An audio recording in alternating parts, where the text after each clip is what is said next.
80세 이상 노인 자살률을 보면 세계 단연 1위인데 미국은 80세 이상이 10만 명당 5명 정도 죽어요. 근데 우리나라는 10만 명당 80세 이상이 몇 명이 자살하느냐면 138명이 죽어요. 138명이. 그러니까 둘만 잘 살라고 그러니까 노인들 안 찾아가는 거예요. 그렇게 생전 부모님 안 찾아가는 비율이 140만 명. 670만 명 중에 부모님 생전 안 찾아가는 자식이 140만 명이 할머니 할아버지들한테 안 찾아가는 거야. 그 할머니들은 내가 보기엔 100번 이렇게 얘기했을 거야. 둘만 잘 살아. 그러니까 안 찾아가는 거예요. 한국인들은 제가 보기엔 참 이 삶을 즐길 줄 모르는 것 같아. 사실은 요즘 대한민국에서 아주 재미난 통계가 하나 있어요. 누가 제일 행복하냐? 50대, 60대, 70대 초반이 제일 행복하대. 놀랍게도 여러분들이 제일 행복하대. 왜냐하면은 지금 중고등학교들은 공부해서 괴롭지, 대학생들은 시험 보느냐고 괴롭지, 직장인들은 스트레스 받아서 괴롭지, 여러분들은 사실은 그런 괴로움이 거의 없어요. 그냥 또 내 강의는 또 들어가고 내가 이놈들한테 돈 주나 봐라 그리고 그 돈 가지고 알차게 먹고 마시고 노는 분들이 많아요. 500만 원만 남기고 나는 간다 이런 생각 가지고 있는 분들이 많아. 그래서 너는 너, 나는 나. 이게 참 중요합니다. 너는 너, 나는 나예요. 너하고 나하고 엉길 필요는 하나도 없어요. 자식 인생은 자식 인생, 내 인생은 내 인생이에요. 근데 우리는 자기를 위해서 쓰는 거를 못해. 해봤던 적이 없어. 자기를 위해서 1,000원도 써봤던 적이 없어. 1,000원도 벌벌 떠는 분들이 많아. 내가 그렇게 얘기했는데도 1,000원도 벌벌. 여기 많을 거야. 끝까지 아끼다가 죽어. 써보지도 못하고 죽는 분들 많아요. 써보지도 못하고 죽는 분들 많아요. 그러니까 이제 마지막에 죽을 때 뭐라고 그러냐면은 나는 억울해서 못 죽는다고. 나 한번 호강해 보려고 그랬는데 억울해서 못 죽는다고. 호강은 언제 하면 돼? 지금 하면 돼요. 제가 항상 드리는 말씀이지만 내 생일날 내 기억해주는 남편도 없고 자식도 없어. 냉면 먹으면서 눈물 뚝뚝 흘리면서 지질이 복도 없는 년, 냉면 사주는 인간 하나도 없고 내 생일에 왜 내 생일을 남이 차려줘야 돼? 내가 차려주면 되지. 그렇지 않아요? 그러니까 야, 너 60년 동안 70년 동안 애썼다. 내가 오늘 너한테 한턱 쏠게. 네 태어난 날이니까 그럼 내가 가서 먹으면 되지. 그러니까 지질이 복도 없는 년이 먹는 냉면 맛이랑 내가 한턱 쏘고 먹는 냉면 맛은 냉면 맛 자체가 달라요. 여러분들 정말 1,000원을 쓰더라도 멋있게 써. 폼나게 써요. 냉면을 먹어도 뽐나게 나가서 먹어. 눈물 뚝 콧물 뚝 흘리고 그러지 말고요. 행복은요 큰 데 있는 게 아니에요. 여러분은 그동안 얼마나 아끼며 살아오셨나요? 자식 키우느라 가족 건사하느라 나에게는 1,000원도 벌벌 떨면서 그렇게 살아오시진 않으셨나요? 황창현 신부님께서는 써보지도 못하고 죽는 분들에게 어떤 말씀을 하셨을까요? 죽을 때 돼서 나 한번 호강해 보려고 그랬는데 억울해서 못 죽는다고 눈물 뚝뚝 흘리지 않으려면 바로 이렇게 살아라고 하십니다. 영상 후반부에 있는 자신을 버린 아들에게 남긴 어머니의 편지도 꼭 끝까지 들어보셨으면 좋겠습니다. 황창현 신부님의 행복 특강 지금 바로 시작하겠습니다. 영상이 마음에 드신다면 구독, 좋아요, 알림 설정 부탁드립니다. 참예수님, 네, 지금 대한민국은 돈이 흘러 넘치는 나라예요. 뭐 경제가 좋으니 안 좋으니 그래도 지금 수출 같은 경우는 엄청나게 지금 잘 되고 있어요. 계속 흑자고 돈이 참 많은 나라예요. 문제는 배분을 못하는 거죠. 돈이 모자라는 건 아니에요. 1970년대부터 2010년까지 필리핀은 국민소득이 10배 늘었지만은 한국은 82배 늘었어요. 여러분들 정말로 지금 잘 살고 있는 거예요. 우리가 자꾸 위만 봐서 그렇지 지금도 충분히 잘 살고 있어요. 그런데 이렇게 돈이 많은데 정말로 우리가 잘 사는 나라일까요? 여러분들 잘 사는 개념이 뭘까요? 그 집이 강남에 아파트가 100평이 있고 벤츠를 몰고 다니는데 아버지는 맨날 나가서 바람 피고, 엄마는 또 화가 난다고 젊은 사람이랑 바람 피고, 애는 또 엄마 아버지 돈 가지고 매일 바에 가갖고 클럽에 가갖고 놀고, 엄마 얼굴 아버지 얼굴 한번 못 보고 서로 따로 사는 그 집이 잘 사는 집일까요? 그 집은 못 사는 집이에요. 우리가 잘 사는 개념을 좀 바꿔야 돼. 그 집 잘 살아. 어떤 집이냐면은 그냥 성실하게 직장 생활하고, 아내가 기다리는 집에 가고, 붕어빵 들고, 집에 가면 애들이 아빠 기다리고, 또 포옹하고, 같이 저녁에 밥 먹고, 산책, 손잡고 산책 나가는 집이 잘 사는 집이에요. 또 실질적으로 그런 집들도 제가 공원에 나가보면은 가족이 함께 손잡고 나오는 집이 참 많아요. 근데 제가 보기에는 한국은 벤츠가 있고 강남에 100평이 있는데 못 사는 것 같아요. 왜냐하면 2003년 카드 대란 이후부터 14년 연속 세계 자살률 세계 1위예요. 자살률 세계 1위예요. 그렇게 돈이 많고 이렇게 좋은 나라인데 왜 자살률이 세계 1위일까요? 이건 잘 살지 못하기 때문에 그러는 거예요. 대한민국 전체가 잘 살지 못하기 때문에 그래요. 노인 빈곤율이 세계 1위야. 이건 정말로 생각해 볼 문제예요. 왜 생각해 볼 문제냐면은 대한민국처럼 자식한테 온갖 정성을 쏟아서 교육하는 집이 어디 있어요? 있는 돈 없는 돈, 이 등에 있는 뼈 다 뽑아서, 등골에 있는 뼈를 다 뽑아서 자식들 교육하는 나라가 대한민국이에요. 그러니까 있는 돈 없는 돈 다 주고 난 다음에 늙어서 자식이 갚아야 되는데 60살에 죽으라고 그러니, 아니 이게 갚을 생각이 전혀 없는 거 아니에요. 그리고 여러분들이 결정적으로 여러분들이 잘못하기 때문에 여러분들 고생하는 거예요. 여러분들 자식들 결혼하면 뭐라 그래? 니네들 우리는 신경 쓰지 말고 니네 둘만 잘 살아. 그러니까 둘만 잘 살라고 얘기를 하니까 걔네들만 잘 사는 거예요. 그렇게 말하면 안 되죠. 너희들 둘만 잘 살아 이러면은 그 부모는 자식 교육 잘못하는 거예요. 너희들 이제 주위 사람들이랑 화목하게 지내고, 부모님 공양 잘하고, 애들 잘 키우고, 하느님 일 열심히 하고, 니네들 재능 가지고 나누고 살아. 이렇게 말해도 잘 살까 말까인데 아무것도 신경 쓰지 말고 니네 둘만 잘 살아. 그러니까 아무것도 신경 안 쓰고 둘만 잘 사는 거예요. 그러니까 오늘 이후부터 여러분들 덕담을 해도 그런 덕담을 하지 마세요. 둘만 잘 살라고 그러지 말고 다 같이 잘 살으라고 그래야 돼. 다 같이. 왜 둘만 잘 살아야 돼? 다 같이 잘 살아야지. 대한민국이 왜 돈은 흘러 넘치는데 이 고통을 겪는 줄 알아요? 여러분들이 그렇게 가르쳐서 그래. 너만 1등해. 너만 경쟁해서 이겨야 돼. 둘만 잘 살아. 이 얘기를 하니까 애들이 이기적으로 되는 거예요. 나눌 줄 모르고. 노동시간 세계 1위인 나라가 대한민국이에요. 직장인 스트레스 세계 1위야. 그러니까 돈은 많이 버는데 많이 죽고 늙어서는, 우리나라 노인 자살률을 보면은 정말로 앗소리가 나요. 80세 이상 노인 자살률을 보면 세계 단연 1위인데 미국은 80세 이상이 10만 명당 5명 정도 죽어요. 근데 우리나라는 10만 명당 80세 이상이 몇 명이 자살하느냐면 138명이 죽어요. 138명이. 그러니까 둘만 잘 살라고 그러니까 노인들 안 찾아가는 거예요. 그렇게 생존 부모님 안 찾아가는 비율이 140만 명. 670만 명 중에 부모님 생전 안 찾아가는 자식이 140만 명이 할머니 할아버지들한테 안 찾아가는 거야. 그 할머니들은 내가 보기엔 100번 이렇게 얘기했을 거야. 둘만 잘 살아. 그러니까 안 찾아가는 거예요. 한국인들은 제가 보기엔 참 이 삶을 즐길 줄 모르는 것 같아.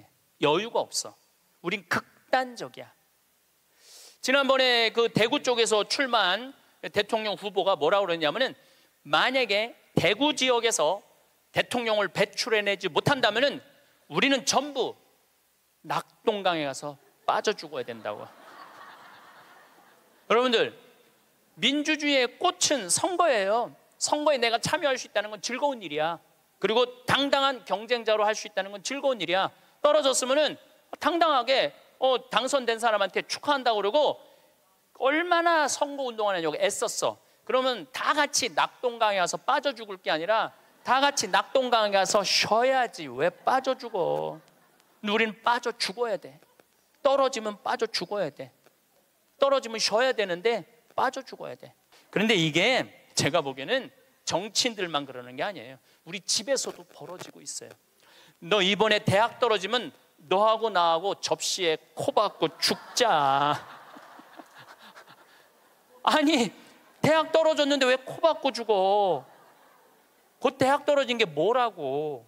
떨어질 수도 있는 거지. 하다가 보면은 죽을 일은 아니잖아요. 매년 입시 때 자살해요. 엄마하고 딸하고, 엄마하고 아들하고 죽자고. 아니, 애가 초등학교 1학년, 뭐 유치원은 빼고 초등학교 1학년 때부터 고등학교 3학년 12년 동안 애쓴 거야. 그럼 떨어졌으면 애가 마음이 얼마나 상처가 됐겠어요. 그러면은 어차피 너 주려고, 대학 들어가면 주려고 등록금 500만 원 마련한 거 있는데 너 이거 갖고 유럽 배낭여행이나 갔다 와라. 훌훌 털어버리고. 그럼 애도 행복하고 엄마도 행복할 거 아니야. 근데 그 500만 원 놔두고 굳이 접시에 코 박고 죽어야 되냐 이거야. 그 500만 원을 멋있게 쓰면 되지. 근데 우리는 굳이 죽음까지 몰고 가요. 저는 세계적으로 조사를 해봤어요. 정치인들이 단식을 얼마나 하나. 뭐 간디가 단식한 거 빼고는 거의 단식 안 해요. 국회의원들은 협의하고 합의하고 토론하는 게 국회의원이지 단식하는 게 국회의원이 아니에요. 단식은 약자들이 할 수 있는 마지막 행동이에요. 종교인들, 노동자들이 할 수 있는 거지. 정치인들이 왜 단식을 해? 그 똑똑한 사람들이 서로 대화하고 합의하면 되지. 근데 우리는 그런 걸 배운 적이 없어. 1등만 배워갖고 합의하고 협의할 수가 없어요. 여러분들, 출세해야지 행복할까요? 꼭 출세해야 돼요? 돈이 많아야지 행복할까요? 그냥 지금 행복하면 안 돼? 내가 보기엔 여러분들이 제일 행복한 분들이에요.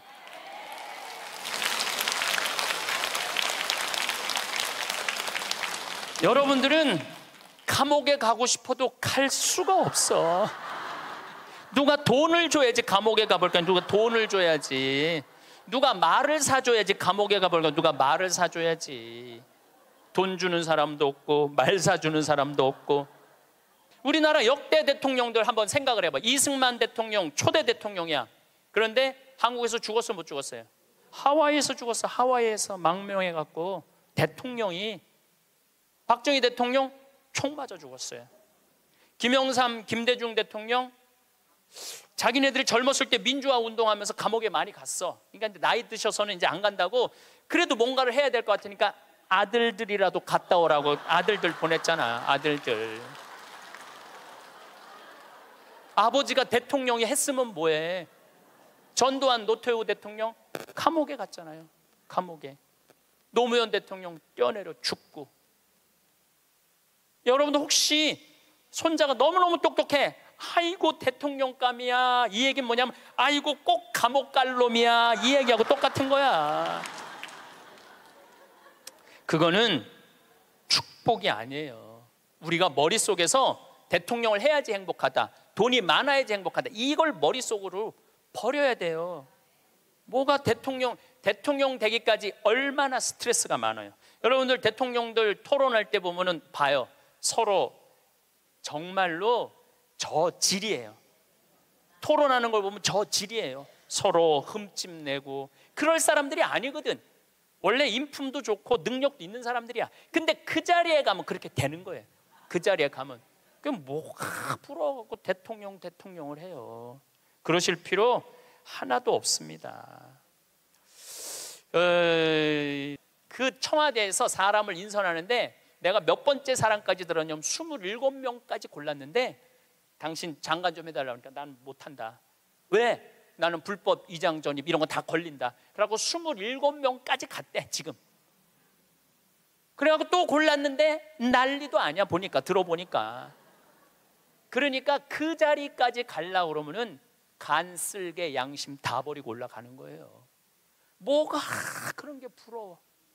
여러분들은 간, 쓸개 내버릴 이유가 하나도 없어. 여러분들은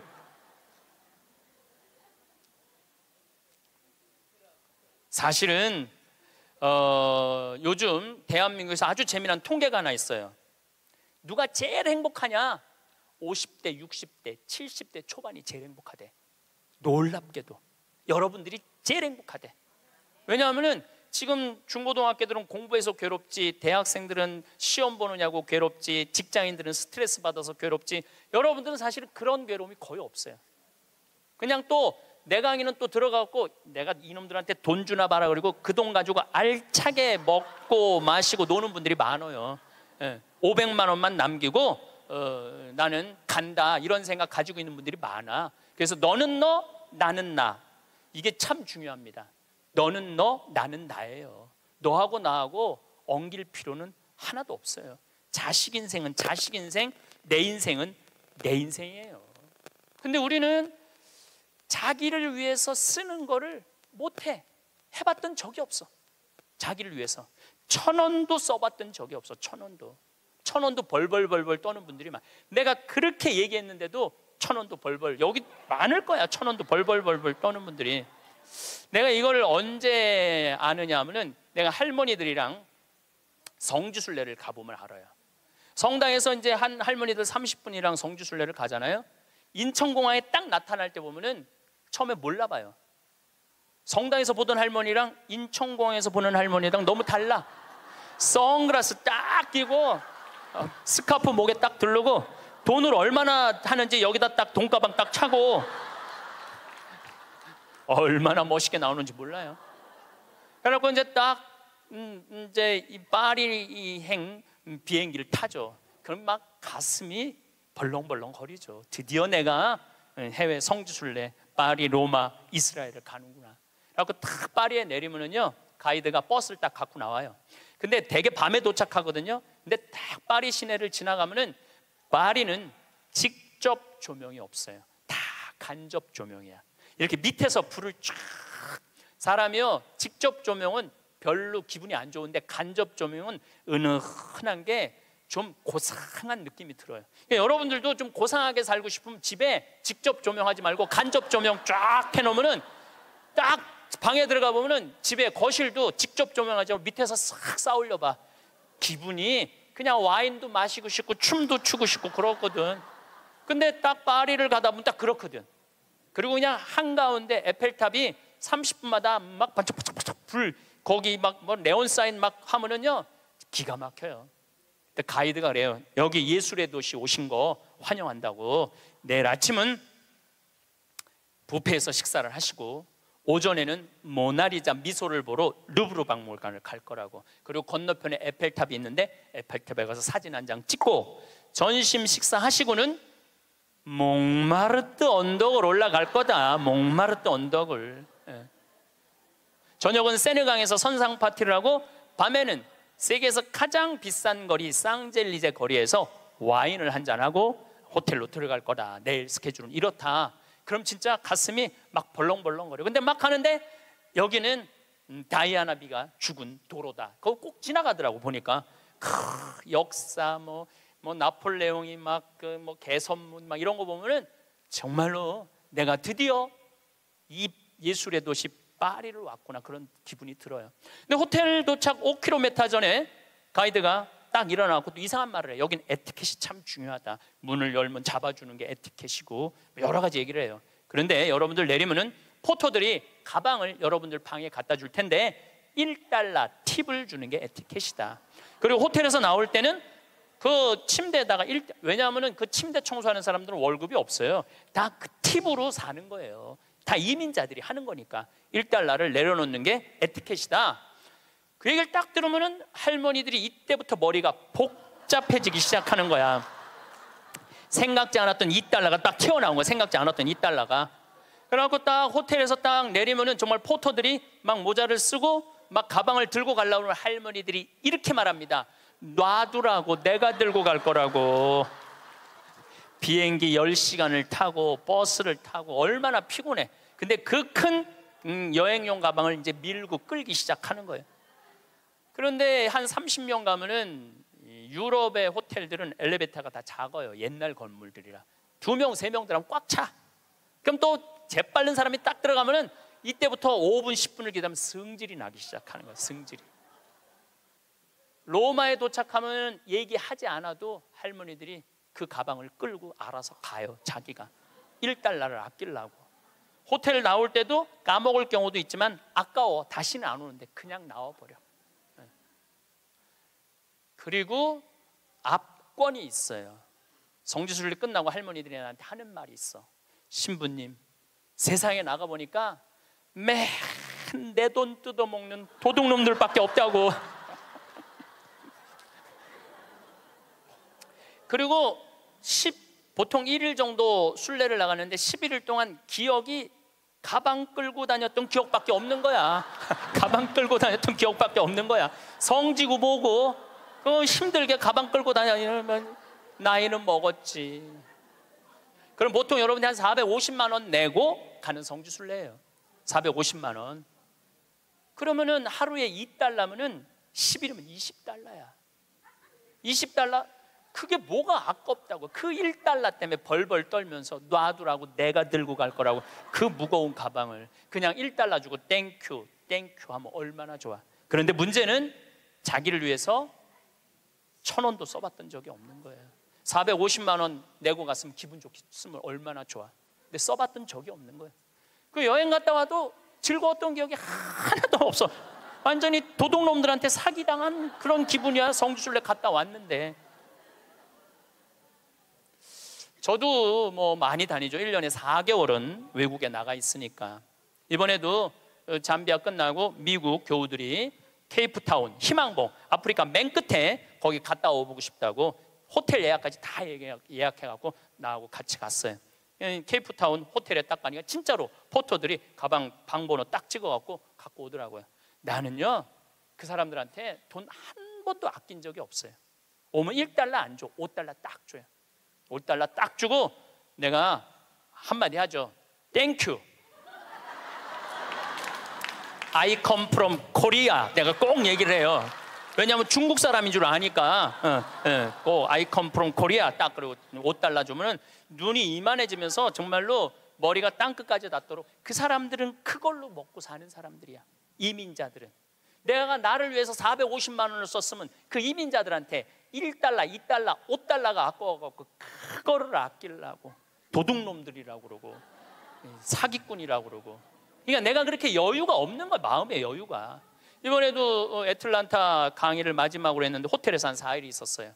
4일 있었는데 마지막 날은 거기다 내가 10달러 딱 놓고 썼어요. 편지. 그 사람 이민자야. 편지를 항상 써요. 저는 마지막에 Thank you, God bless you, I come from Korea. 딱 이렇게. 얼마나 좋아. 그거 쓴다고 내가 망하는 것도 아니고. 그 사람은 그걸 받음으로써 하루에 기쁨이 있잖아요. 내가 남에게 무언가를 나눠줄 수 있는 큰 기쁨. 주는 기쁨이 있어야 되는데 우린 끝까지 아껴. 근데 문제는 그걸 아껴갖고 정말 또 행복한 데 쓰면 좋은데 끝까지 아끼다가 죽어. 써보지도 못하고 죽는 분들 많아요. 써보지도 못하고 죽는 분들 많아요. 그러니까 이제 마지막에 죽을 때 뭐라고 그러냐면은 나는 억울해서 못 죽는다고.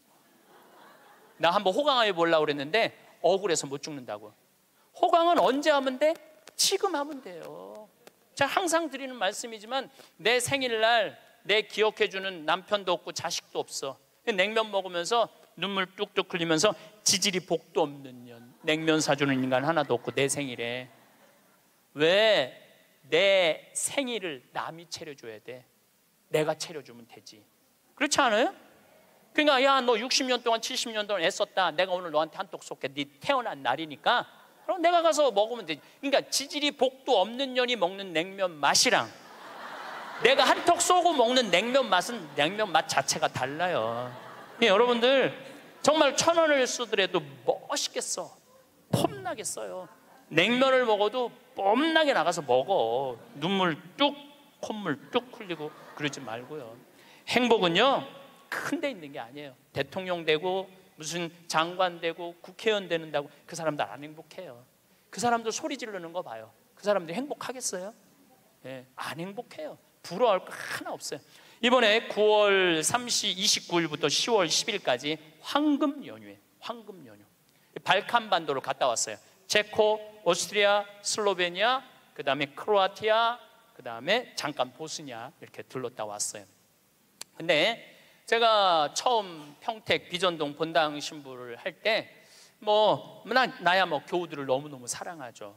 정말로 많이 아끼고 귀하게 여기죠. 정성스럽게 대하죠.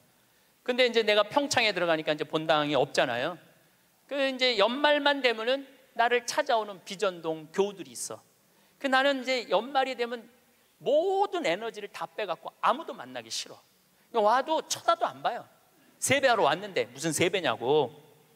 그런데 10년 동안 내가 보든 안 보든 자기네들끼리 밥 먹고 가도 10년 동안 변함없이 오는 친구들이 있어요.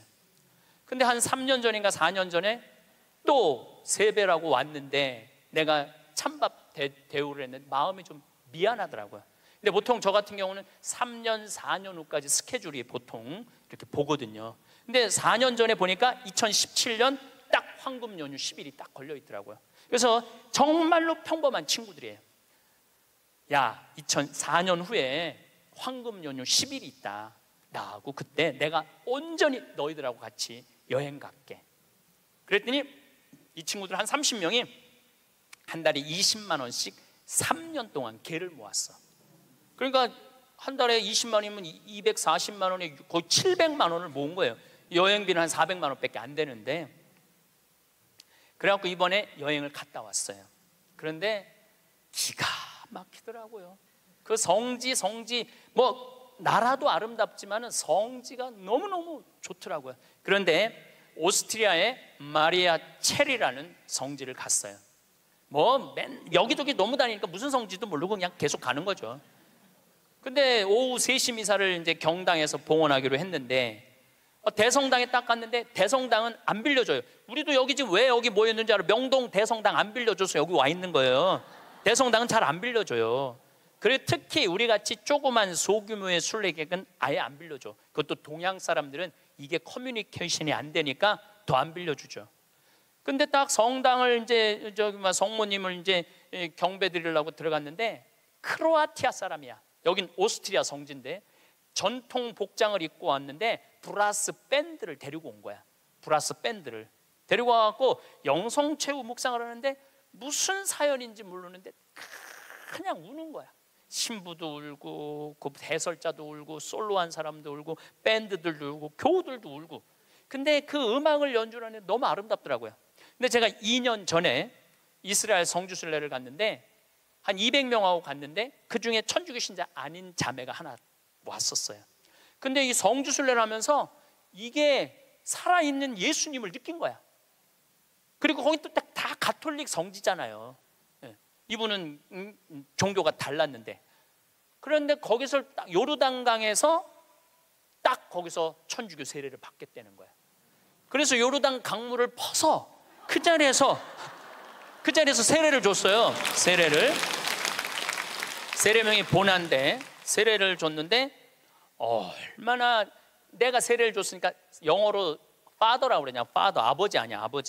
아버지라고 그러면서 얼마나 안부도 잘 묻고 그러는지. 그래서 이번에 성주순례 데리고 갔어요.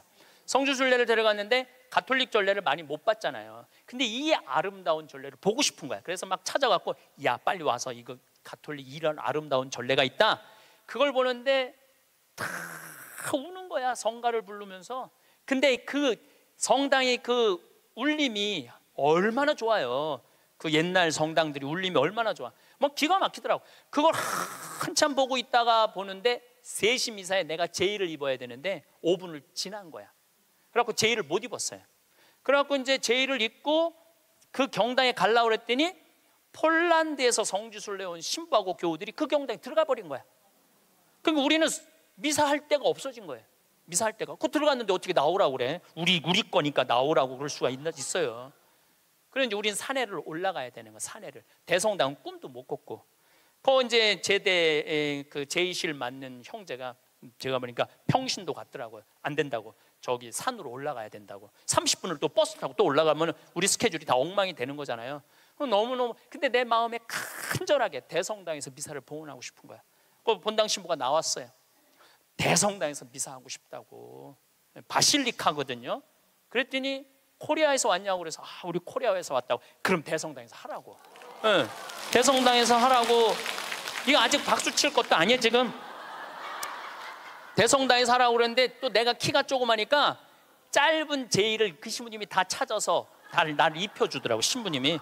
막 그때부터 가슴이 뛰기 시작하는 거예요. 근데 그날은 이제 우리 부관장 신부님 미사 봉헌하는 때인데 우리가 입당을 해갖고 성가를 하는데 이때부터 가슴이 미어지기 시작하는 거예요.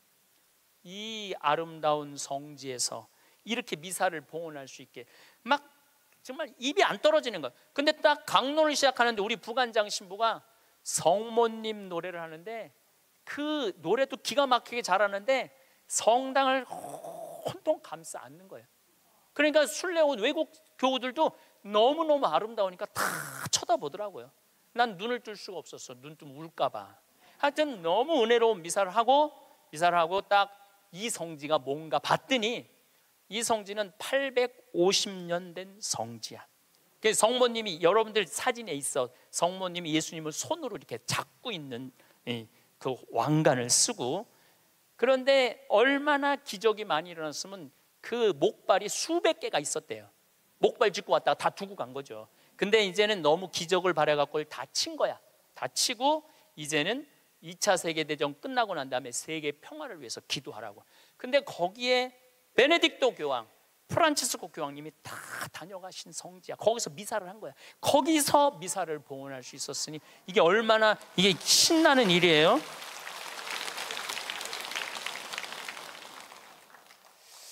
저는 그 은혜로운 미사를 봉헌하고, 물론 그 성당뿐만 아니라 곳곳의 성당에서 미사할 때마다 은혜를 너무나 많이 받았어요. 그런데 나하고 같이 30명이 성주순례를 갔는데 거기 있는 분들은 다 일반 직장인들이야. 그냥 직장인들. 그렇게 열심히 신앙생활하고 신부한테 그렇게 잘하고 그렇게 착하고 성실하게 살아왔으면 그 정도는 누릴 자격이 있는 거예요. 그리고 여러분들이 부부가 평생 버는 돈이 23억이래요. 평균 대한민국에서 23억을 벌고 나를 위해서 500만 원 그 아름다운 성지순례 한 번을 못 가? 그리고도 지질이 복도 없는 년 성지순례에 보내주는 사람도 없고. 누가 가면 돼? 내가 가면 돼. 내가. 남이 왜 내 행복을 남편한테 떠넘겨? 왜 내 행복을 자식한테 떠넘겨? 내 행복의 주인공은 누구야? 나야. 내가 나를 행복하게 해주면 돼요. 내가 남한테 바랄 거 하나 없어. 섭섭할 것도 하나 없어요. 저는 이 가장 잔인한 부모가 자식 판검사 만드는 부모가 가장 잔인하다고 생각해요. 여러분들 판검사 되려고 그러면요 태어나서부터 공부하기 시작해야 돼. 얘네들 태어나서부터 누워있으면 기역, 니은, 디귿, 리을 돌아가야 돼. 얘네들은.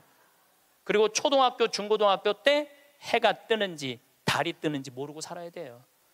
여러분들 그 특목고 들어가려고 그러면 새벽 2시, 3시까지 공부해요. 학원에서 그렇게 시켜요. 그렇게 공부를 해야 돼. 그러니까 얘네들은 행복이 뭔지 잘 모르는 애들이야. 그리고 엄마 나 좀 놀러 좀 갈 거야. 친구들하고 이번 토요일. 이놈의 새끼야, 네가 놀러 갈 시간이 어디 있어. 너 공부 열심히 해서 서울대학 들어가갖고 삼성에 취직해서 그때부터 너 행복해. 여러분들 1살부터 30살까지 안 행복한 애가 삼성에 들어가는 날부터 행복할까요? 저는 그런 일은 없다고 생각해요. 그냥 쭉 행복한 애가 행복하게 사는 거예요. 공부해갖고 좋은 자리에 가갖고 행복할 수가 없는 거예요. 그러면은 대학교 들어가갖고 사법고시 시험 본다 그러면은요 정말로 코피 터져가면서 일해야 돼. 공부해야 돼요. 엉덩이에 땀띠 나면서 공부해야 돼. 그래갖고 사법고시를 합격을 했어. 보통 1000명 정도 뽑거든요. 많이 안 뽑을 때는 500명 뽑고 연수원에서. 그럼 사법고시 합격했다고 다 판검사 되는 게 아니에요. 1등부터 100등까지 판사, 100등부터 200등까지 검사, 200등부터 1000등까지 변호사야. 변호사 중에 반 이상은 지금 300만 원도 못 번대요. 그렇게 청춘을 다 날리고 학창시절을 다 날렸는데도 돈 못 벌어요. 그러면 정말로 우리 집에 판검사가 나타나, 평창에는 막 판사가 됐으면 사법고시 합격하면은요, 읍내 막 이 사법고시 합격, 누구네 집 자녀, 셋째 자녀 합격 막 걸어놓고 난리도 아니야.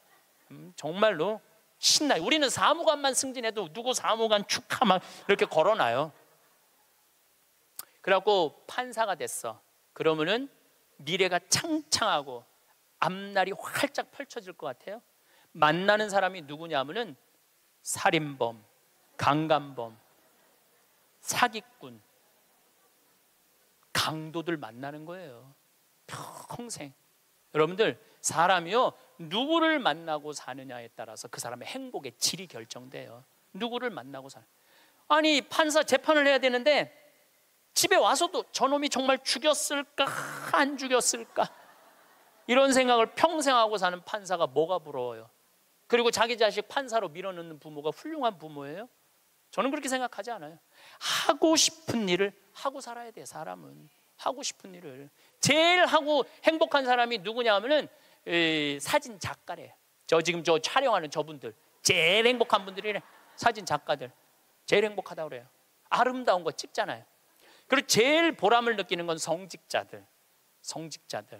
신부님, 저 신부님 때문에 자살하려고 그러다가 자살 안 하고 저 지금 잘 살고 있어요. 신부님 때문에 술 끊었어요. 신부님 때문에 우울증 고쳐졌어요. 그런 얘기 들을 때마다 아, 내가 이 자리에 있어야 되겠구나, 그런 생각을 많이 하죠.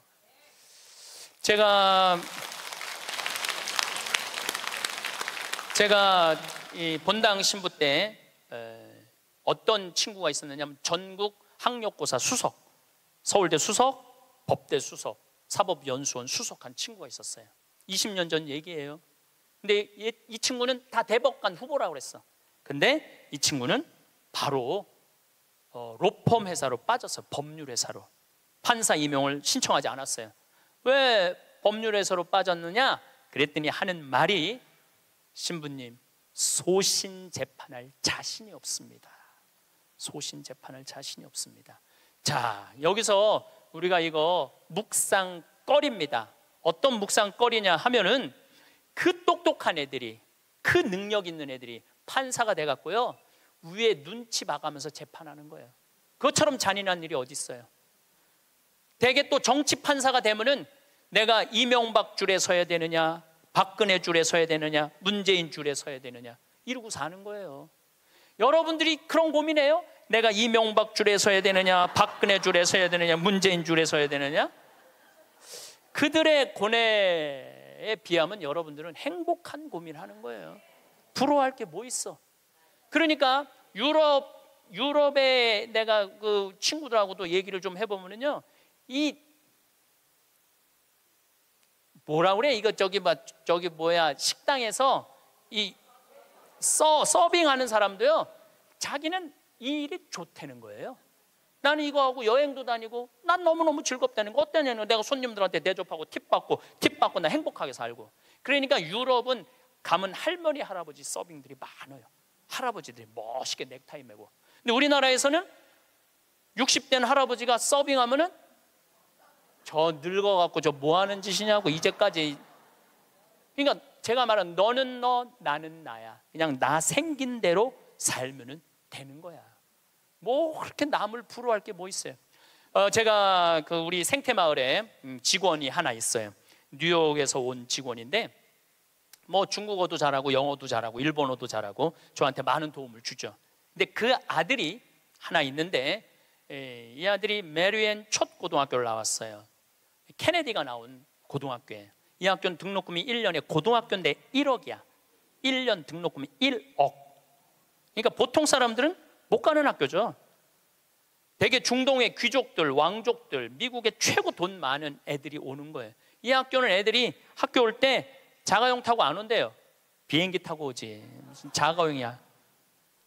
근데 이 140년 된 학교인데 우리 그 아들이 그 메리앤 촉고등학교에 동양인 최초로 학생 회장이 됐어요. 그리고 얘는 콜롬비아 대학 4년 전액 장학생으로 졸업을 했어. 집이 망해갖고 전액 장학생 졸업했어. 얘는 이제 월가에 가면은 돈방석에 앉는 애예요. 왜 돈방석에 앉느냐면 그 많은 친구들한테 야, 여기 펀드 좀 넣어라. 그러면은 수백만 달러를 벌 수 있는 애래요. 그 원래 그렇게 간대, 걔네들 그 코스가. 근데 얘는 한국에 평창에 와서 아버지한테 한다는 소리가, 아버지, 나 연극하고 싶어. 지금 집이 망해갖고 돈 벌어도 현찰을 판국인데 또 연극을 한다는 거예요. 근데 저는 제 주위에 있는 모든 사람들한테 똑같이 하는 얘기가 있어요. 인생은 하고 싶은 걸 하고 살아야 된다.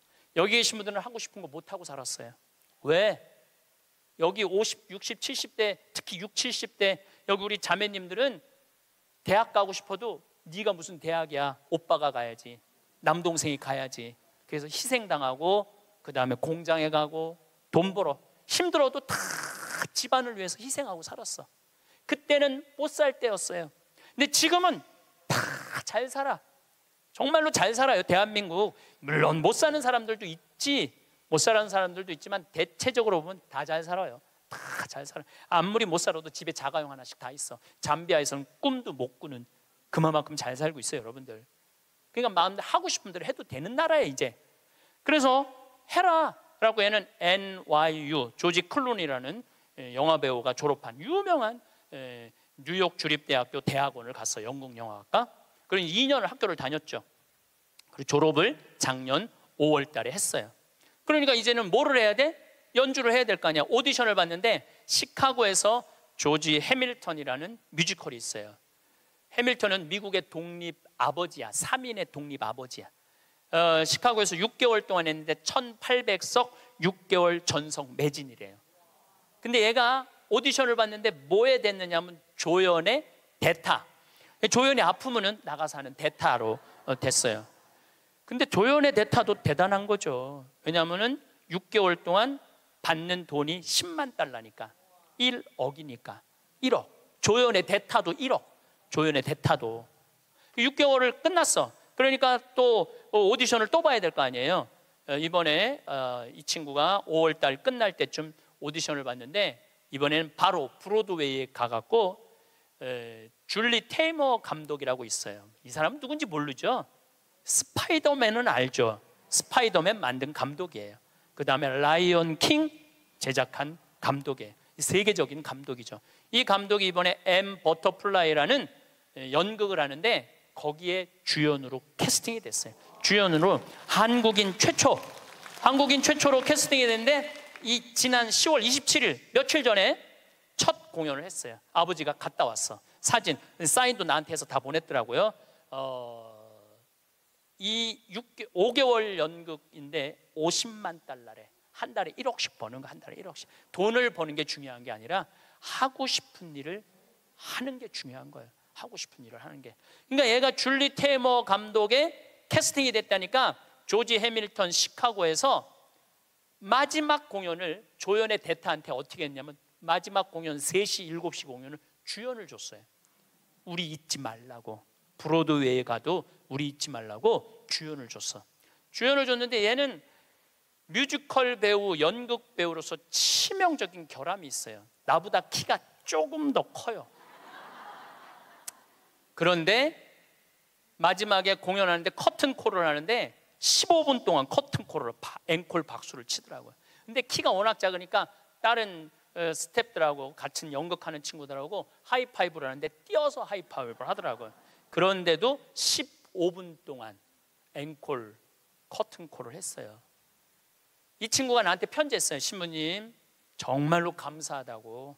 신부님의 배려, 유머, 내가 많이 웃긴가 봐요 걔한테.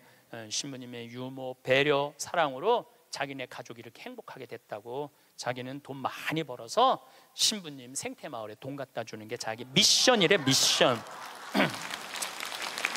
근데 저는 그 친구한테 돈 받을 생각 전혀 없어요. 나는 청국장 팔아서 쓰면 돼. 왜 내가 그 힘들게 버는 돈을 뺏어서 써요. 청국장 팔아서 쓰면 되는데 그 자기가 하고 싶은 일을 하는 그 친구를 보면서 누가 행복하냐면 내가 참 행복하더라고요. 여러분 보면은요, 내가 뉴욕에 강의 갈 때 보면 강사료 다 주고 왔어. 쓰라고. 학비에 $1,000, $2,000.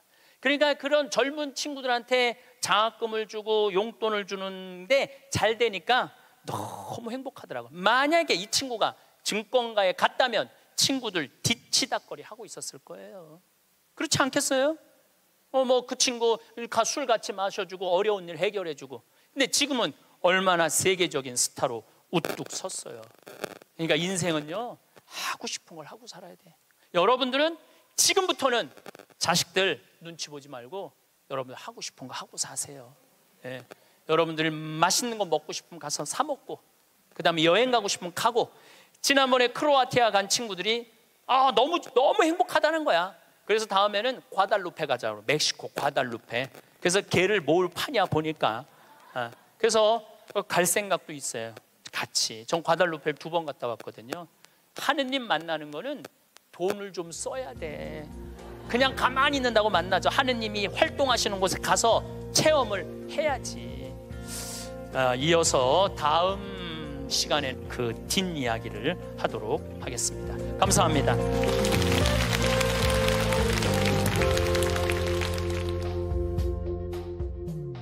여러분은 자식이 처음 세상의 빛을 보았던 그때를 기억하시나요? 우렁찬 울음소리, 빨간 팔다리, 작고 소중했던 아이를 기억하시나요? 그리고 많은 분들이 평생을 자식만을 위해 살아왔을 것입니다. 아이가 커서 말을 하고 학교에 가고 취업을 하고 결혼을 해서 아이를 낳고 그렇게 한 사람의 인생을 가장 처음부터 옆에서 지켜보셨겠지요. 세월이 지나 생각해보니 삶은 힘들었어도 마음만은 세상의 모든 것을 주고 싶었고 원하는 건 뭐든지 다 해주고 싶었던 것이 부모 마음인 듯합니다. 하지만 대개 그런 사랑은 조금이라도 돌려받으면 다행이지만 일방통행으로 끝나는 일도 드물지 않습니다. 바라고 베푼 것이 아니지만 그 사랑이 상처로 돌아오는 일도 빈번합니다. 어떤 할머니 이야기를 들려드리겠습니다. 신씨 할머니는 해방 전에 서울에서 태어났습니다. 일찍이 시집을 가 오랜 기간 아이가 생기지 않아 고생하다 30의 늦은 나이에 아들을 보았습니다. 세상을 다 가진 듯 기뻤지요. 그 당시는 모두가 경제적으로 힘든 시기였는데도 불구하고 신씨 할머니는 자신이 입는 것, 먹는 것을 아껴가며 자식을 키웠습니다. 남편도 성실히 일했기에 오손도손 소박하게 살 정도는 되었습니다. 그리고 아들이 국민학교에 입학한 이듬해 신씨 할머니는 남편을 하늘로 떠나보냈습니다. 췌장암이었는데 병을 발견했을 땐 이미 손쓸 수 없이 늦어 제대로 된 치료도 해보지 못하고 보낼 수밖에 없었다고 합니다. 뭐가 그리 급해서 어린 아들을 두고 가 버리세요. 나는 혼자 어떻게 살라고요. 아들을 끌어안고 흐느끼는 그 모습이 그렇게 애처로울 수가 없었습니다. 30대 젊은 나이에 남편을 잃고 삶이 막막해졌습니다. 하지만 언제까지 눈물만 흘리며 쓰러져 있을 순 없었지요. 당장 하루하루 먹고 사는 문제를 해결하느라 눈물도 금방 말라버렸습니다. 그날 이후로 신씨 할머니는 안 해본 일이 없었습니다. 파출부 일을 하기도 했고 신발 공장이나 식당에서 일을 하기도 했습니다. 일할 수만 있다면 가리지 않고 닥치는 대로 했습니다. 그렇게 없는 형편에 아들을 대학까지 보내고 의사를 만들었습니다. 동네에선 개천에서 용이 났다며 놀라워했고 아들은 신씨 할머니 인생의 유일한 자랑이었지요. 거기다가 수십 년의 고생을 보상받는 건지 그 사이에 남편이 남기고 간 사망보험금으로 샀던 작고 허름한 빌라가 재개발이 되었습니다. 그리고 시장에서 일하다 우연히 넘겨받은 생선 가게가 대단히 잘 되는 바람에 살림이 피게 되었습니다. 애딸린 가난한 과부라고 손가락질 받던 게 엊그제였는데 신씨 할머니는 이제 누가 보아도 부러울 만한 삶이 되었습니다. 여보, 하늘에서 보고 있죠. 우리 아들은 의사가 됐고 나도 이제 먹고 살만해졌네요. 이제 걱정 말아요. 아들은 어여쁜 처자와 결혼해서 아이를 낳았습니다. 신씨 할머니는 굽은 허리로 낮엔 시장에서 일을 했고 저녁엔 아들네에서 손자를 돌보았습니다. 그렇게 지내다 어느 날 아들이 말했습니다. 엄마 그러지 말고 집 정리하고 들어와서 사세요. 됐다. 이렇게 왔다 갔다 하면 되지. 내가 불안해서 그래요. 허리도 안 좋은 양반이 혼자 지내다가 무슨 일이라도 있으면 어떡하시려고. 그리고 어차피 애 봐주러 매일 오는데 그냥 같이 살면 좋지. 신씨 할머니도 그러고 싶은 마음은 있었지만 아무리 편하게 대한다 해도 자신은 시어머니이기 때문에 며느리가 불편해할까 걱정이 되었습니다. 그러면 엄마 사는 집 팔아서 병원도 차릴 수 있잖아요. 대학 병원에서 근무하던 아들은 개원을 하고 싶어 했습니다. 금전이 부족해 대출을 알아보고 있다곤 들었는데 아들 말을 들어보니 신씨 집을 팔아 그 돈을 마련하면 좋을 것 같았습니다. 서울 집값이 많이 올라서 아들에게 큰 보탬이 될 듯 했던 것이지요. 그리고 손자도 봐주고 하면 아들 부부의 짐이 되지는 않겠지 하는 마음에 아들 뜻대로 하기로 했습니다. 그렇게 신씨 할머니는 살던 집을 정리하고 아들네 집으로 들어갔습니다. 그리고 아들은 떵떵거리며 개원을 했습니다. 신씨 할머니는 아들 손자와 함께 지낼 수 있어서 더할 나위 없이 행복한 날이었습니다. 옛날과는 다르게 풍족해진 삶에 모든 불행은 끝이 났다고 생각했습니다. 아들의 병원 재정이 나빠지기 전까지만 해도 그러했지요. 엄마, 저 좀 도와줄 수 있어요. 얼마가 더 필요한데 그러냐. 지금 당장 막아야 하는 돈이 3억이에요. 서서히 기울기 시작한 병원에 야금야금 돈을 메꾸다 보니 아들 부부는 경제적으로 무척 힘든 상황이 되었습니다. 신 씨는 그동안 모아둔 돈이 꽤 있었습니다. 하지만 그 돈을 모두 내주게 되면 신 씨는 그야말로 빈털터리가 되는 셈이었지요. 아들에게 손 벌리지 않도록 열심히 노후 대비를 해둔 것이었습니다. 하나 남은 마지막 비상금이었지요. 이제 벌이도 없을 텐데 그걸 다 줘버리면 죽을 때까지 아들에게 의탁해 살아가는 수밖에 없었습니다. 모든 걸 다 주어도 아깝지 않은 자식이었지만 신씨 할머니는 망설일 수밖에 없었습니다. 병원이 잘 돼야 우리 다 같이 길바닥에 나앉지 않는 거잖아요. 아들은 신씨 할머니를 계속 설득했습니다. 나 몰래 숨겨둔 돈 없냐며 매일매일을 그렇게 달달 볶았습니다. 아파트 대출은 안 나온다니. 이미 다 끌어다 썼죠. 엄마가 저에게 쓰는 돈이 아까워서 그래요. 아들이 하던 말을 멈추고 쳐다보았습니다. 아니 무슨 그런 말을 해. 마지막으로 도와준다고 생각하면 안 돼요. 힘들게 의사 됐는데 이렇게 망할 순 없잖아요. 당연히 그렇지. 내일 일찍 은행 가서 입금해 주마. 신씨 할머니는 어쩔 수 없이 아들 말대로 해야겠다 마음먹었습니다. 그러곤 걱정에 잠 못 이룬 그날 새벽, 우연히 아들 내외가 대화하는 소리를 듣게 되었습니다. 아들은 흐느끼고 있었습니다. 당신도 알잖아, 나 어떻게 컸는지. 아버지도 돌아가시고 엄마는 바빠서 혼자 집에서 매일 라면 끓여 먹으면서 공부했어. 알죠? 나 때문에 희생한다고 생각하는 엄마 때문에 숨막히게 살았어. 가난이 지긋지긋해서 이 악물고 죽어라 공부해서 의사가 된 거야. 우리 가족을 위해서였어. 근데 낮에 엄마한테 도와달라고 했는데 망설이시는 거야. 내가 나 혼자 좋자고 이러는 게 아닌데. 신씨 할머니는 순간 벼락이라도 맞은 듯한 기분이 들었습니다. 아들이 고등학생 때 그동안 해준 게 뭐가 있느냐며 소리치던 때가 생각났습니다. 돈 버느라 바빠 아들을 늘 혼자 둔 것이 신씨 할머니에게도 평생의 한이었는데 그때 그 소리를 듣고 사무쳤던 감정이 되살아나는 듯 했습니다. 한편으론 가슴이 쓰리고 헛헛한 마음도 들었지요. 아들만을 위해서 열심히 살아왔지만 그 정성이 아들에게 닿지는 못했던 듯 싶었습니다. 그때도 그랬고 지금도 그러한 듯 했기에 죄책감에 눈물만 주르륵 흘렀습니다. 해가 떠오를 때까지 뜬 눈으로 밤을 지새고 이른 아침 아들을 불렀습니다. 이번에 가게를 팔 참이다. 허리 때문에 더는 일을 못하겠다. 그리고 그 돈은 너 주마. 갑자기 무슨 말씀이세요? 마침 신씨도 허리 통증이 악화되어 더 이상 일을 하지 못하는 지경에 이르러 최근에 가게를 팔아야겠다는 생각을 하고 있었습니다. 그렇게 노후 자금으로 저금해 두려던 돈을 아들에게 주기로 마음먹었습니다. 그 돈 뒀다 뭐하니? 어차피 나 죽으면 다 네 돈인데. 엄마 고마워요. 요즘 병원에 손님도 늘고 있고 조금 있으면 아파트도 들어선대요. 엄마는 집에서 애 보면서 편하게 쉬어요. 알았다. 아들은 크게 기뻐하며 신씨 할머니를 얼싸안았습니다. 그렇게 기뻐하는 아들을 본 신씨 할머니도 그동안 열심히 살아서 아들이 힘들 때 도와줄 수 있게 되어 뿌듯했습니다. 아들에게 미안했던 마음도 조금은 나아지는 듯 했습니다. 다행히 병원은 재정을 회복했고 신씨 할머니는 아들에게 용돈을 받으며 살게 되었습니다. 물론 그 돈은 손자 용돈과 간식값으로 다 나갔지만 여전히 자신에게는 돈 쓰는 법을 모르는 신씨 할머니는 그저 행복했습니다. 혹여나 며느리에게 민폐 끼치지 않을까 조용조용히 살았습니다. 바쁜 아들 내외를 위해 새벽에 일어나 밥을 차리고 밤늦게 들어와도 따뜻하게 갓 지은 밥을 먹였습니다. 손자가 크자 신씨 할머니는 넓은 집에 혼자 있게 된 나날이 늘었는데 가족만을 위해 살아온 삶이라 취미 하나 없는 신씨 할머니는 집안 일만 하며 집에서 홀로 시간을 보냈습니다.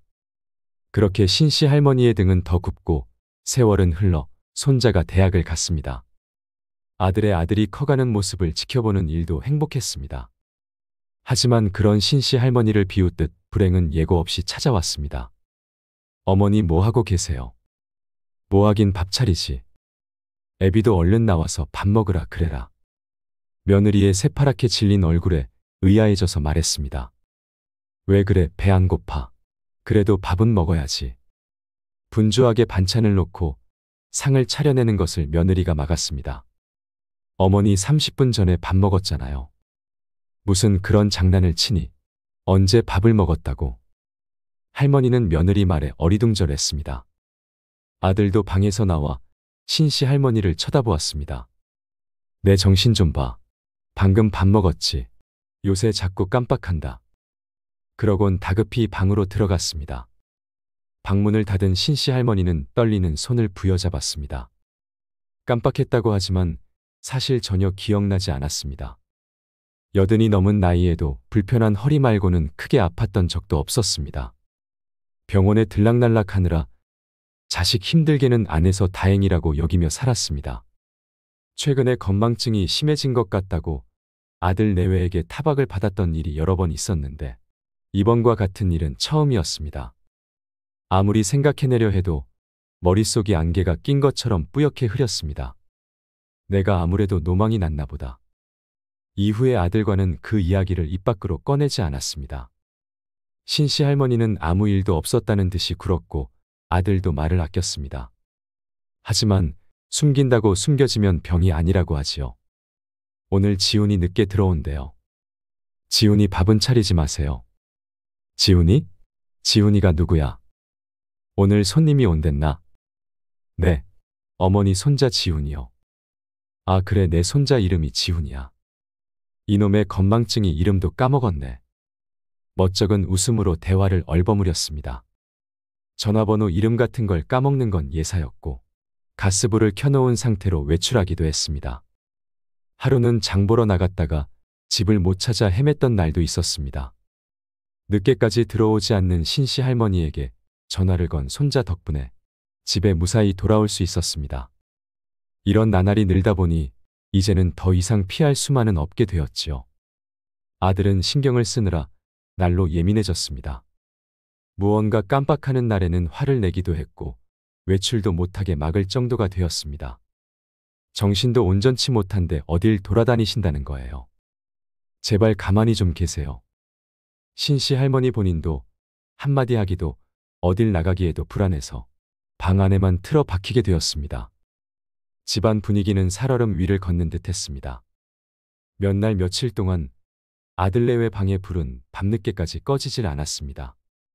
신씨 할머니도 근심은 깊어갔지요. 증상은 심한 건망증처럼 가끔씩 찾아왔는데 그때를 알 수가 없기에 대부분 멀쩡함에도 불구하고 모두를 불안에 떨게 했습니다. 자신 때문에 며느리는 늘 집에서 원치 않는 감시자 역할을 해야 했습니다. 며느리도 힘들겠지만 신씨 할머니의 마음은 더 불편했습니다. 그러니 고민이 안 될 수 없었지요. 아마도 밤새 아들 내외가 의논하는 이야기와 신씨 할머니의 고민이 일치한 것이 이 때문이었겠지요. 아들이 신씨 할머니를 거실로 부른 그날, 방문을 열며 스스로도 결론을 내렸습니다. 아들이 무겁게 입을 떼었습니다. 어머니 지금 좀 편찮으시니? 아들의 말이 끝나기도 전에 신씨 할머니가 먼저 말했습니다. 안 그래도 내가 할 말이 있었는데 잘 됐네. 요양원이 그렇게 좋다더라. 가면 친구들도 사귀고 이것저것 다 해주니깐 정말 편하대. 그렇게 아들의 말을 끊고 할 말을 쏟아내었습니다. 아들은 대답이 없었습니다. 저기 슈퍼집 김씨도 요양원에 갔다는데 얼굴이 그새 폈단다. 밥도 잘 나오고 아주 살판났다더라. 너가 그것 좀 알아봐라. 이제 나도 친구도 사귀면서 내 인생 살아보련다. 한참을 말이 없는 아들을 거실에 남겨두고 방으로 들어왔습니다. 평생 고생시킨 아들. 아빠도 없이 혼자 잘 커주어서 의사도 되고 이제 탄탄대로를 달리며 삶이 좀 편해지나 했는데 자신이 걸림돌이 될 수는 없었습니다. 차라리 암에 걸렸다면 때가 되었구나 했겠지만 치매는 본인뿐만이 아니라 가족의 삶도 송두리째 앗아갈 수 있는 무서운 병이라는 생각이 들었습니다. 아들이 반대했어도 제 발로 가겠다 했을 텐데 아들도 마침 그 이야기를 꺼내려 하기에 마음의 짐이라도 덜어주자 하여 먼저 말을 꺼냈습니다. 하지만 말은 그렇게 했지만 어떻게 슬프지 않을 수 있겠나요? 끝내 그러지 마시라. 그런데 안 보낸다라고 말하지 않는 아들에 대한 야속함이 피어났습니다. 그러다 이내 고개를 저었습니다. 다른 사람도 아니고 신씨 할머니가 어찌 아들의 발목을 잡을 수 있을까요? 그날로 할머니는 짐을 쌌습니다. 요양병원에 들어가는 데까지는 일사천리였습니다. 그날엔 아들 부부와 손자까지 함께했습니다. 할머니 내가 자주 올게. 심심하면 전화해. 신씨 할머니 손을 잡고 큰 손자가 슬퍼하며 말했습니다. 그래 내 새끼 공부 열심히 하고 할미가 전화할게. 엄마 갈게요. 불편한 데 있으면 꼭 말씀하세요. 그래 밥 잘 챙겨 먹고 내 걱정은 말아라. 그렇게 할머니는 홀로 남겨졌습니다. 요양병원은 사건 사고로 하루라도 바람 잘 날 없었는데 그 속에서도 신씨 할머니만은 외떨어진 섬처럼 혼자 떠 있었습니다. 아들이 의사라면서요? 대단하네. 그런데 면회는 안 오나요? 네, 우리 아들 대단해요. 아들은 병원 때문에 너무 바빠요. 2주에 한 번씩 오던 아들은 점차 한 달에 한 번, 두 달에 한 번 발길이 뜸해졌습니다. 다음 달까지는 바빠서 못 갈 것 같아요. 지훈이도 학교 일이 바쁘다네. 그렇게 바쁘다고 찾아오지 않은 것이 벌써 반년이 되었습니다. 그전 면회도 반년 만에 찾아온 것이었지요. 면회를 오는 날이면 하루 종일 들떠 있었습니다. 하지만 그것도 이미 오래전 일이 되어버렸습니다. 신씨 할머니는 그렇게 4년간 요양병원에서 지냈습니다. 치매는 시간이 지난다고 쉽게 낫는 병이 아니라 신씨 할머니의 정신도 맑을 때 흐릴 때가 오락가락했습니다. 정신이 돌아올 때면 핸드폰을 붙잡고 전화번호를 눌렀다 지웠다 했지요. 진료 시간에 자꾸 전화하시면 안 돼요. 지금 바빠서 나중에 제가 다시 걸게요 하고 다시 울리지 않는 전화를 바라보다 지치기를 여러 번. 행여나 바쁜 아들이 신경 쓸까 차마 다시 전화를 걸지는 못했습니다. 멀쩡하던 사람도 병원에 가둬두면 없던 병까지 생기는 법입니다. 신씨 할머니의 병세는 더욱 악화되었고 자신이 누구인지도 모르는 나날이 많아졌습니다. 그런 그녀를 옆에서 잘 돌봐주는 사람은 없었지요. 정신이 들지 않는 날에는 간병인과 몸싸움을 벌이기도 했고 아들이 데리러 온다며 창문 밖으로 몸을 던지려고 하기도 했습니다. 그래서 점점 침대에 손과 발이 묶여있는 날도 많았습니다. 할머니 제발 짐 좀 싸지 마세요. 아들이 데리러 안 온다니까요. 이거 다시 정리하려면 너무 힘들어요. 아니에요. 우리 아들이 의사인데 오늘 나를 데리러 온대요. 우리 아들 퇴근 시간에 맞춰서 따뜻한 밥 지어 먹여야 해요. 의사면 뭐해요? 여기에 지엄마 버리고 찾아오지도 않는데. 우리 아들 욕하지 마라 하며 간병인 머리를 쥐어뜯고 할퀴어 또다시 침대에 묶이기도 했습니다. 그러다 신씨 할머니는 간암 사기 진단을 받았습니다. 힘든 병이 하나도 아니고 둘이나 찾아왔는데 연로하여 이겨낼 힘이 없었습니다. 그런데도 아들은 찾아오지 않았습니다. 매일 온다던 손자는 한 번도 본 적이 없었습니다. 그렇게 아들의 발길이 끊어지자 신씨 할머니는 하루가 다르게 생기를 잃어갔습니다. 그러다 정신이 드는 날이면 침대에 엎드려 무언가를 써내려갔습니다. 머리에 안개가 꼈다 개었다를 반복하다 신씨 할머니는 결국 간암으로 세상을 뜨고 말았습니다. 그제서야 찾아온 아들은 침대에 고요하게 누워있는 할머니를 바라보았습니다. 슬픈 듯 보이기도 화가 난 듯 보이기도 했고 어쩌면 한편으론 후련했을지도 모르지요. 장례는 요양병원 옆에 있는 장례식장에서 치러졌고 손자는 뒤늦게 오열했고 며느리도 조용히 눈물을 훔쳤습니다. 찾아오는 이는 죄다 아들의 지인이었고 신씨 할머니와 알고 지낸 사람은 단 하나도 없었습니다. 장례 마지막 날 늦은 시간 혼자 앉아 술잔을 기울이던 아들에게 어떤 이가 찾아왔습니다. 신씨 할머니 소지품에서 나온 건데 전해드리려는 걸 깜빡하고 제가 며칠 가지고 있었네요. 이게 뭡니까? 글쎄요, 무슨 편지 같은데 매일 엎드려서 뭘 적고 계시더라고요. 아내는 안 봤어요. 네, 감사합니다. 한참을 앉아서 봉투만 쳐다보다 뒤늦게 열어보았습니다. 얼마나 접었다 폈다 했는지 종이가 꼬깃해져 있었습니다. 아들은 천천히 종이를 펼쳐보았습니다. 꼬불꼬불 지렁이 같은 글씨로 꾹꾹 눌러 쓴 글이었습니다. 글을 읽은 아들은 그 자리에 엎드려 대성통곡을 했습니다. 아들에게 내 아들로 태어나 나를 어미라 불러주고 내가 내 아버지 곁으로 가는 날까지 힘든 세상을 살아갈 힘을 줘서 고마웠다. 못난 어미의 아들로 태어난 탓에 힘들었지. 그럼에도 이렇게 훌륭한 사람으로 커주어서 나는 내가 너무나 자랑스럽다. 내가 병원에 들어오고 네가 무척 괴로워했던 것을 안다. 내 모든 걸 주어도 아깝지 않은 아들아. 내가 내 곁을 지키지 못하는 어느 날에 내가 눈을 감아도 스스로를 탓하지 말아라. 행복했던 기억만을 간직한 채로 내 아버지에게 돌아가는 어미를 기쁜 마음으로 배웅해 주어라. 나의 아들로 태어나 주어 정말로 고맙다. 남들은 아들밖에 모르는 바보라고 손가락질하지만 나는 다시 태어나도 너의 어미로 태어나고 싶다. 또다시 병들고 너와 헤어지게 되더라도 일평생 너를 사랑하며 그렇게 살고 싶다. 너는 나의 유일한 기쁨이고 사랑이었다. 떠나는 발걸음 무겁지 않도록 이곳에서 내내 행복하길 바란다. 고맙다. 아들아. 자신의 인생보다는 아들의 인생을 위해서 살았던 신씨 할머니. 자식만을 위해 헌신한 그녀를 보고 손가락질하는 이도 있었겠지만 신씨 할머니는 또다시 태어나도 같은 선택을 할 것이라 생각하였습니다. 자식에게 퍼부은 사랑이 되돌아오지 않는다고 이미 준 사랑을 다시 거두어 드릴 수 있을까요? 부모는 그런 것이지요. 아들은 뒤늦게 어머니의 사랑을 깨닫는다 하여도 이미 늦은 것이고 나중에 자신의 자식이 커봐야 땅을 치고 후회할 것입니다. 많은 이들이 자식에게 모든 것을 주지 말아라, 헌신하지 말아라 쉽게들 말합니다. 하지만 그것이 말처럼 쉽지는 않겠지요.